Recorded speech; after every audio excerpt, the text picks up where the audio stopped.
Kaixo berriz, zer moduz, menago bigarren saio honekin ikasketa tekniken inguruan. Aurrekoan esan bezala, oraingoan alfuntxean egiten genuen irakurketatik eta zuekin ere irakurketa pixkat ingoet, saiatuko gera, nola azpimarratzen den ikaste. Hau ez da erresa, eta batez ere behar du bizitzan hainbeste gauza bezala, praktika eta praktika, bai? Funtsezkoa da azpimarratzea, bai? Ezin baduzue liburua azpimarratu, adibidez zuena ez delako, liburutegi batekoa delako, aukera da fotokopia batzuk ateratzea, liburu guztia fotokopiatu gabe, eta bertan azpimarratzea. Zuen apunteak ere azpimarratu ditzakezue, eskuz hartu baituzue. Inkluso, bai, digitalen balin baituzue, ere azpimarratzea komeni den zerbait da. Bisualki barkatu, gure burmuinak asko hobeto antzematen ditu gauza pila bat. Bai? Badu eragina ikasketa prozesuan, eta beraz egin. Importantea, bai? Behin azpimarratuta, ziurtatu beharko genuke, azpimarratutakoa irakurri ahal izan degula, bai? Ulertzen degula zer dagoen azpimarratuta, ze azpimarratzen badegu, baina gero ikusterakoan azpimarratu bali badegu zerbait, nun ez dugu ulertzen zerta esaigean, ez dugu lan hona egin, beste buelta bat eman beharko genioke. Berriz diot, azpimarratzen ikasten da, asko azpimarratzen. Sistema asko daude, eta kontua da zuri komeni zaizun azpimarratze sistema aukeratzea. Niko ohitura dut, eta ez dakit ohitura ona den, baina kolorerik gabe azpimarratzea. Adituek esaten dute koloreak erabiltzea egokia izan daitekeela. Ados, nik beste sistema badakat, ez ditut koloreak erabiltzen ditut simbolo gutxi batzuk, baina gaur saiatuko gara koloreak erabiltzen. Batez ere, garrantzia gehien eta garrantzi gutxiago daukaten ideien arteko ezberdintasunak berriz ere, bisualki begirada batean antzemateko. Azpimarratzerakoan ere, modu ezberdinetan azpimarratu ezaket fosforito batekin edo koloretan lehen esan dugun bezala, edo arkatz hutsarekin, baina gero esaten izkitzuen simbolo hau ezak, admirazio simboloa, edo beste simbolo batzuk zuei esanguratsuak egiten zaizkien zuen. Zertarako identifikatzeko eta ondo ulertzeko zer ari zareten egiten. Kontuz, azpimarratzea ez da bakarrik gero ikasteko. Zuek ondo azpimarratzen baizue, da ondo ulertzen nahi zeatelako eta azpimarratzeak laguntzen du ulertze prozesu hortan. Beraz, aurretik nik egin dudan irakurketa erresa, azkarra, ondoren, hasi ninteke pixkanaka azpimarratzen, baina kontuan izan da, segurazki azpimarratze hori ez badet esaten genuen irakurketa analitikoa egin, akatsak izango ditula. Gure burmuina, behintzat nirea, ez da azkarra irakurketa batekin edo birekin, gauzak identifikatzeko, ideia nagusiak identifikatzeko. Ados? Tira, guazen ikustera hartuko dut adibide bat. Ados, lehenengo batxirroko, erlijioko, horri bat. Lehenengo puntu bat, gai batean, ari da lehenengo mundu gerraren inguruan, eta lehenengo puntua ditzen da gerraren aurrekariak. Guazen ikustera. Tira, hemen dakagu esaten izuen adibida. Aterata dago lehenengo batxirreko liburutik, gaia da lehenengo mundu gerra eta da lehenengo puntua bakarrik. Beiratu beharko genuke, noski, laburtzea, irakurtzea, gero mapa kontzeptual bat egitea, gai osoarena, baina guazen pixkanaka. Diabo bakoitzean sartzen balin badugu horri bat, ez dago gaizki laburpen moduan. Lehenengo gauza, irakurketa lehen esaten genuen bezala, analitikoa behar du izan. Ari gira galdetzen, non, noiz, zergatik, arrazoiak eta ondorioak. Hemen irakurtzen dugu gerraren aurrekariak, beraz ari dira planteatzen zer gertatzen da gerra horretik, gerra hori sortzeko. Hor dago kontua, zergatik iristen gera lehenengo mundu gerra piztera. Hori da ulertu behar dudana nik nire barruan. eta barneratu egin behar dut. Hortaz aigea.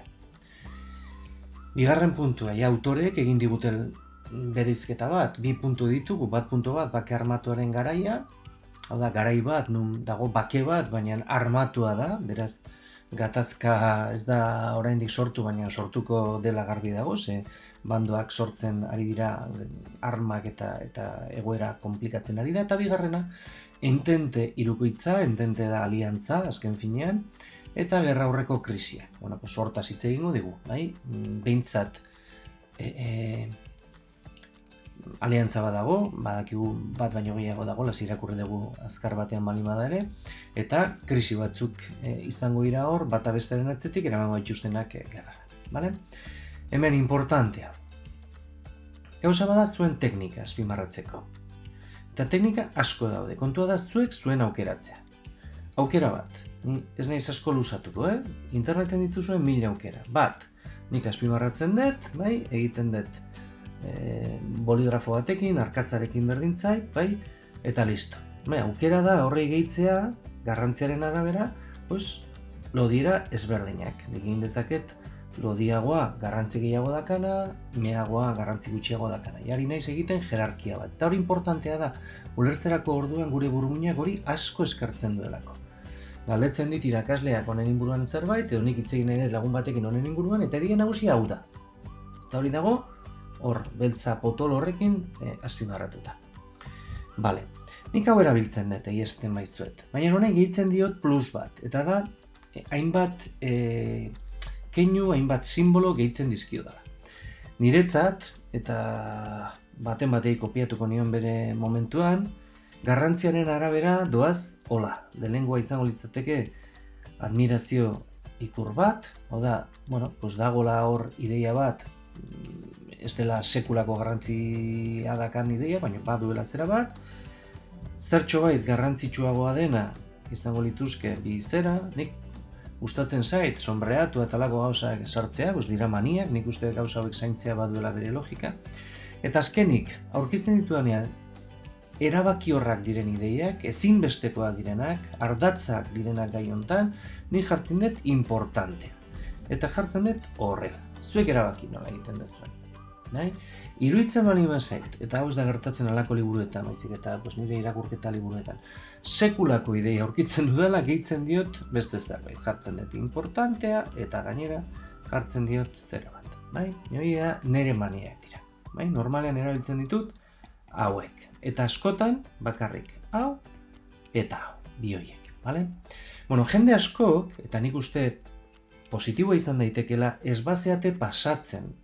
Kontua ez da apunte politak egitea, politak balimaera, ekargarria balimaera zuentzat, hobe, baina ez da hori helburua, helburua da ondo azpimarratzea. Nioena da erabiltzea koloreak. Nin proposatuko nizkizueke gehienez 3 kolore erabiltzea. Beste batzuk erabiltzen dituzte 5, nik behintzat hasi 3 koloreekin. Berriz ere, zer da? Garrantzitsua dela ideia? Adibidez, hori erabiltzen dugu. Garrantzia, baina garrantzi gehiago duela, adibidez, eta nik aldatuko nuke asko kolorea, adibidez arroxa. Eta lehen esaten nizuena, bere biziko garrantzia duen ideia, ardatz bat ezin duela galdu, hau bai edo bai, azpimarratu berdet, adibidez urdin. Gehitu daitezke kolore gehiago, nik esati zuet ez nukela gehiago gehituko, baina gehitu daitezke adibidez, datak azpimarratzeko, edo izen propioak azpimarratzeko, edo herrialdeak azpimarratzeko, kasu honetan herrialde derxientea agertzen dira eta gainera beltzez agertzen dira. Ni hasiera batean ez nuke egingo, bai? Nahi badezu horlako zerbait edo ere ideia funtsezkoenekin eta nik hau batzutan ere egiten dut, egin daitezke beste figura mota batzuk sartu, adibidez nik nahi dut gehitu, zer esango dizuet. Ideia oso garrantzitsua, gehitzen diot borobil bat. Edo elipse bat, zuek ikusi, koloretan edo txuri beltzean berdin zait. Edo nahi dut, datak azpimarratu, karratu batean, kasu honetan gorria dakatealako, baina izan daiteke beste nahi dut zuen kolore batean. Ados, jadakak nire teknika. Nire teknika erabakitzen duenean, tarte batean probatzen dut teknika hori. Gero ikusiko dut, ondo datorkidan, edo ez, edo aldatu egin berdudan, edo zerbait gehitu, edo kendu, edo nahi dudana. Baina probatu denbora da tarte batean. Azpimarratzen ikasten da, gauza asko bezala bizitzan, azpimarratzen. Vale? Ados, zer da bilatzen deguna? Zein izango litzateke gure tenorea, gure jarrera azpimarratzerakoan honako testu bat? Pues ahalik eta gutxien azpimarratzea. Hori da nik uste dagoen helburua eta borroka bat izan daiteke. Ze adibidez, kasu hontan, testu liburu batean ditugun ideiak, ja oso laburbilduta ematen dizkigute autoreek, eta beraz, guk hemendik kentzea zerbait oso zaila da. Bale? Liburu handi batean ditu 200, 400, 600, ez dakitzen bat horri alde, eta nun garatzen diran gai guztiak sakontasun askoz handiago batekin, pues, askoz gehiago laburbildu dezakegu eta azpimarratzen dugu gutxiago, baina hauek dira ja laburbilduta agertzen diren liburuak. Hala ere, gu saiatu beharko ginateke klabeak diren ideiak identifikatzen. Eta klabeak zein dira? Ideia hori testutik kenduko bagenu, testuaren zentzu guztia desagertuko den ideia bietako bat. Bale? Goazen egitera, egin dezagun. Erabiliko ditut koloreak. Ados, nik ja egin dut irakurketa azkar bat eta egin dut irakurketa analitiko bat. Eta orain noa irakurtzea. Esan dizuet aurretik, posible dela, azkarretik, laburbiltzera, azpionarraketara jutea, markatu. Baina, segurazki, zaila baterako da eta igual ez dut asmatuko. Ez bat asmatzen, ez da zer gertatzen, bai? Moldatu ezaket, batez elektroniko balimat azpimarraketa, baina bestela ere bai. Idatzi margenean, markatu beste kolore batekin, nahi dezuela. Bale? Guazen pixkanaka. Venga, lehenengo puntua, bake armatuaren garaia. Zein da ideia nagusia hemen? Ideia nagusia nik ulertu dudana da, Alemania, Europa mailan lehenengo potentzia bilakatzen dela, horrek sortzen ditula gatazka, garai hortar arte egon diren potentzia batzuekin, eta aliantza dinamika bat sortuko dela, bai?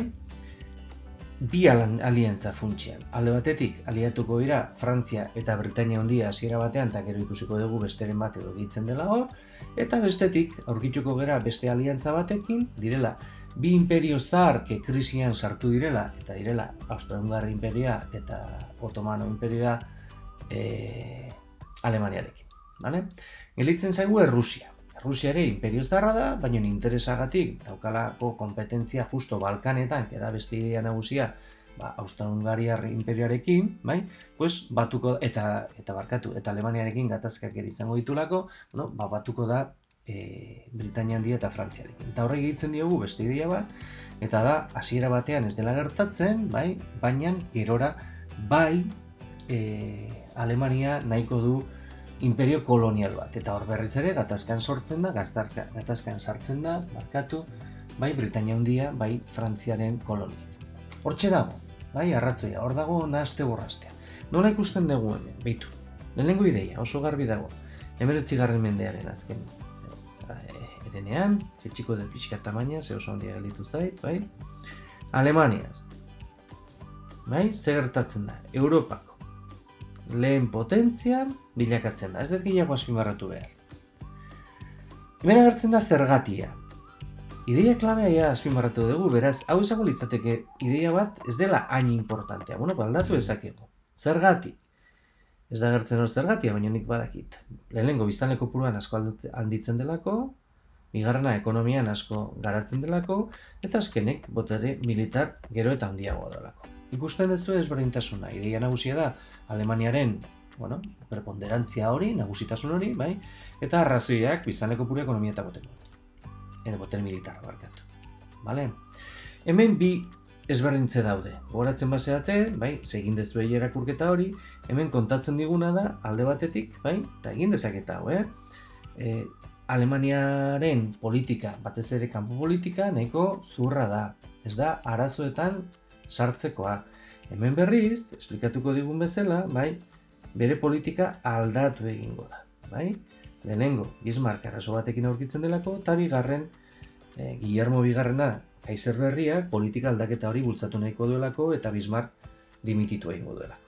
Vale? Beraz, bi alderdia, nik hemen gerora laburpen bat egin nahi baldin badet, Hemen ditut ja bi elementu horiek. Ikusten duzu zer den irakurketa eta azpimarraketa analitikoa egitea, kosta egiten da, badakit, baina hau da egitea. Bai? Horrela ikasten da, ja ari naiz ikasten.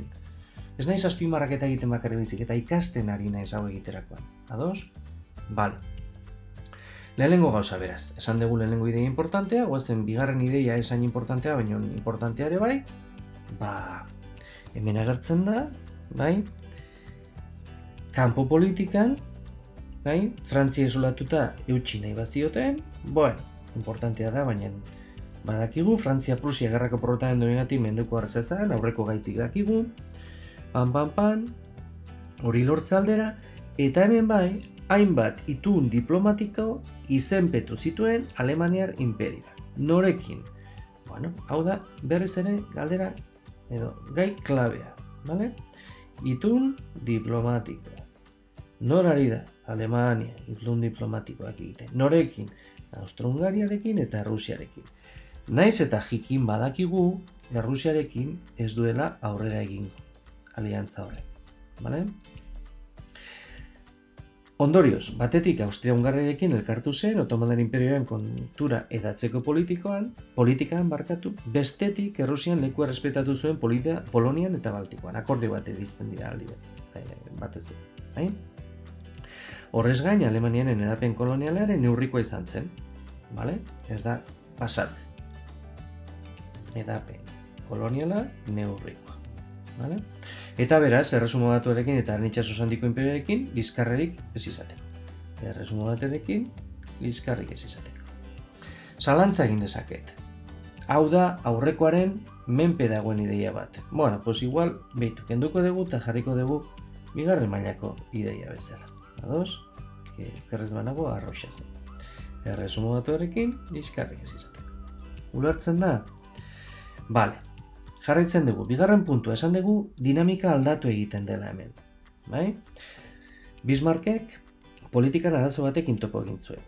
Austro-Hungaria, Imperioaren eta Errusian Imperioaren Balkanetako lehia.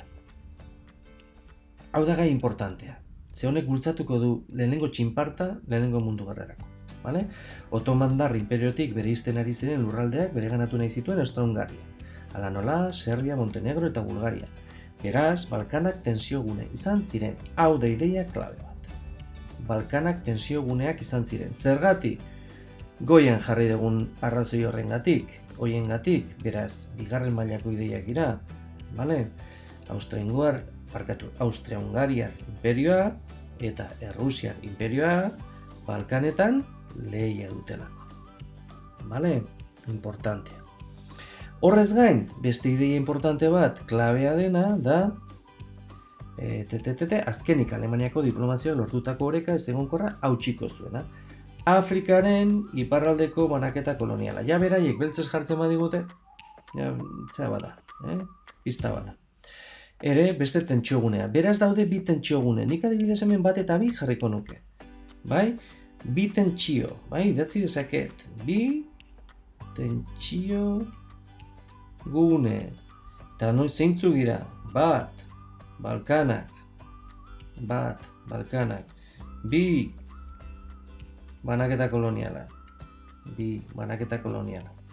Ikusten duzu, ez da polita gelditzen, edo zuek ikusi baino nari naiz, indar egiten, eta ulertzen, eta lantzen, eta azpimarratzen, berdin dio zenbat zera egiten duzuen, zuek ulertzen baizue, zuek barneratzen baizue, bikain. Alemaniar imperioen eragin politikoa eta koloniala edatzea helburu zuen kanpo politikoa sustatu zen Gilen bigarra. Hemen aldaketa bat dago. Ze lehen geneukan hemen goian Gilen lehengoa, Guillermo, hemen Guillermo bigarrena. Orduan, hemen